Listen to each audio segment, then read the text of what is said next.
नमस्कार, मैं हूं संध्या अचल और आप देख रहे हैं तुरंत न्यूज। चलिए चलते हैं बड़ी खबरों की ओर। बड़ी खबरें sponsored by child progressive school Asnabad Jhumritelaiya Koderma. Delhi में नई सरकार के गठन के बाद सोमवार को दिल्ली विधानसभा का सत्र शुरू हो गया। सत्र के पहले ही दिन दिल्ली विधानसभा में नेता विपक्ष अतिशी को स्पीकर विजेंद्र गुप्ता ने चेतावनी दी। दरअसल स्पीकर चुने जाने के बाद मुख्यमंत्री रेखा गुप्ता ने विजेंद्र गुप्ता को बधाई दी। उनके बाद अतिशी ने भी उन्हें बधाई दी। साथ ही इस बात पर आपत्ति जताई कि मुख्यमंत्री कार्यालय से अंबेडकर और भगत सिंह की फोटो हटा दी गई है। उसके बाद उन्होंने कहा कि यह बीजेपी की दलित और सिख विरोधी मानसिकता दर्शाता है। अतिशी के इतना कहने के साथ ही आम आदमी पार्टी के विधायकों ने सदन में शोर मचाना शुरू कर दिया, जिसके बाद विधानसभा स्पीकर अपनी कुर्सी छोड़कर खड़े हो गए। उन्होंने अतिशी को बैठने का निवेदन किया और कहा, ये जो समय है ये शिष्टाचार संबोधन था, आपको उसका पालन करना चाहिए था, राजनीतिक मंच नहीं बनाना चाहिए था। मैं कड़े शब्दों में अतिशी जी के व्यवहार की निंदा करता हूँ। स्वच्छ भारत मिशन के बाद अब प्रधानमंत्री मोदी ने स्वस्थ भारत की तरफ एक कदम बढ़ाया है। इस बार के मन की बात कार्यक्रम में उन्होंने मोटापे से लड़ने की अहमियत पर जोर दिया है। अपने इस अभियान को आगे बढ़ाने के लिए उन्होंने 10 लोगों के नाम आगे किए हैं, जिनमें एक नाम जम्मू कश्मीर के सीएम उमर अब्दुल्ला का भी नाम शामिल है। पीएम मोदी द्वारा शुरू किए गए मोटापा मुक्त भारत अभियान को नेशनल कॉन्फ्रेंस के नेता और जम्मू कश्मीर के मुख्यमंत्री उमर अब्दुल्ला ने भी समर्थन दिया है। उन्होंने इस अभियान से जुड़ने की खुशी जाहिर करते हुए ट्वीट किया और इसे देश के लिए एक जरूरी पहल बताया है। क्या आप अपने बच्चों के भविष्य को लेकर चिंतित हैं? क्या आप चाहते हैं कि आपका बच्चा एक उज्जवल भविष्य प्राप्त करे? तो the Rameshwar valley school Jhumri Telaiya में आपका स्वागत है।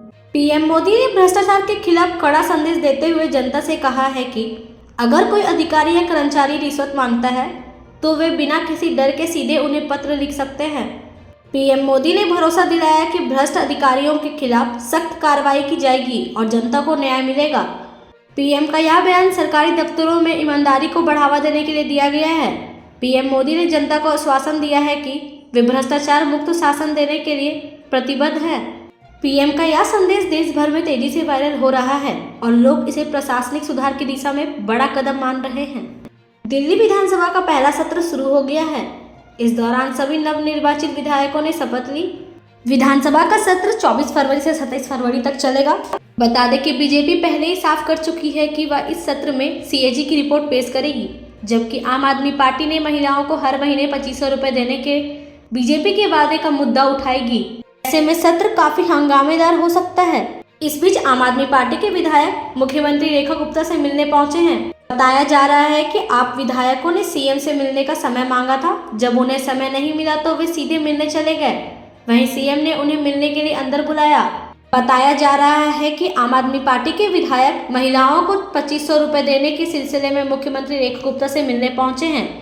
इससे पहले विपक्ष की नेता अतिशी ने पत्र लिखकर मुख्यमंत्री से मिलने का समय मांगा था। बता दें कि अतिशी ने शनिवार को सीएम रेखा गुप्ता को लिखे पत्र में सवाल उठाया था कि महिलाओं को आर्थिक सहायता देने की योजना को नई सरकार की पहली कैबिनेट बैठक में मंजूरी क्यों नहीं दी गई, जबकि प्रधानमंत्री ने चुनावी रैली में इसका वादा किया था। मध्य प्रदेश के इंदौर रेलवे स्टेशन से एक हैरान कर देने वाला मामला सामने आया है। यहाँ पुलिस ने 2 युवकों को प्लेटफॉर्म पर पकड़ा है। दोनों युवक प्रयागराज से आ रहे थे।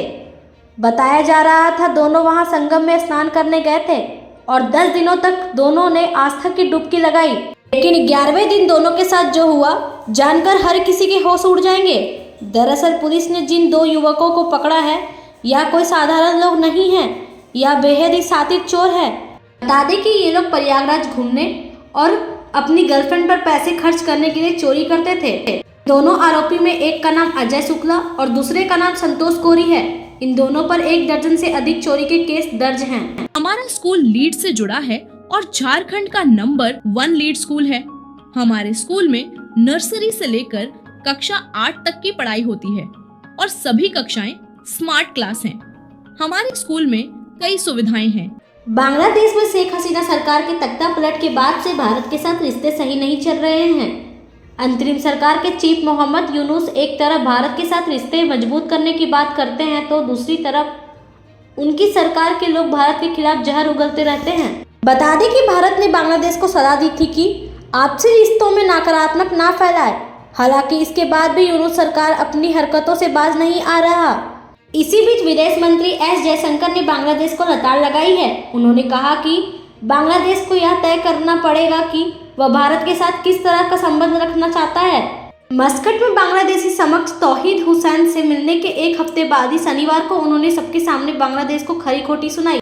एस जयशंकर ने यह भी कहा कि बांग्लादेश की अंतरिम सरकार का कोई भी व्यक्ति मुंह उठाकर भारत को ही हर समस्या का जिम्मेदार ठहराने लगता है। कुछ आरोप तो इस तरह बेबुनियाद रहते हैं कि हास्यास्पद लगते हैं।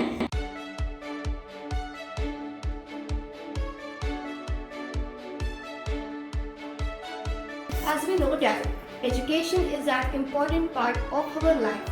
It plays a special role in shaping our life. PM Modi जब भागलपुर के हवाई अड्डा मैदान पहुंचे तो किसी को यह नहीं पता था कि वह रोड शो करने लगेंगे, लेकिन भारी भीड़ के बीच पीएम मोदी ने रोड शो किया और जनता का अभिवादन किया। बता दें कि पीएम मोदी खुली जीप में सवार होकर लोगों का अभिवादन करते रहे।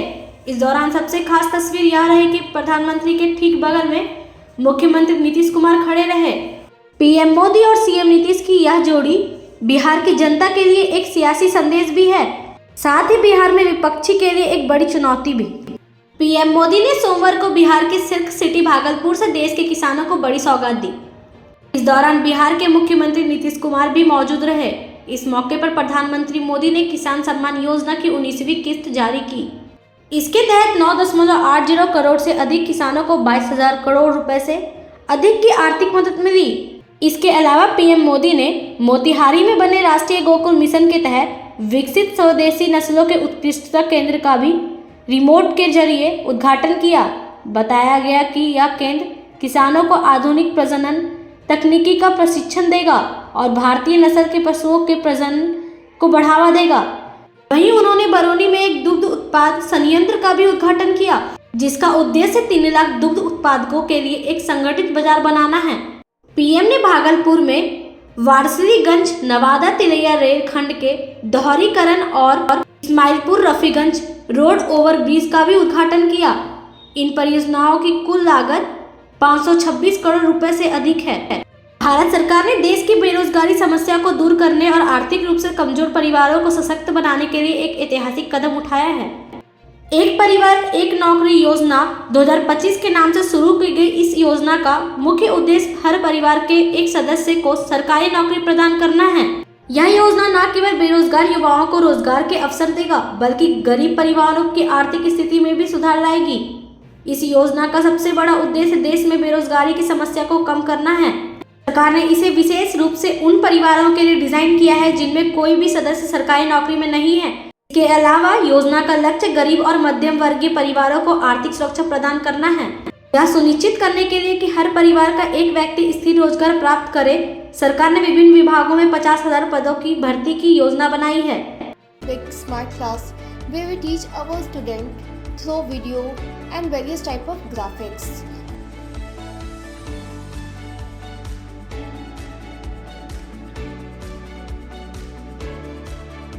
अभी के लिए इतना ही, फिर मिलेंगे बड़ी खबरों के साथ। तब तक के लिए नमस्कार।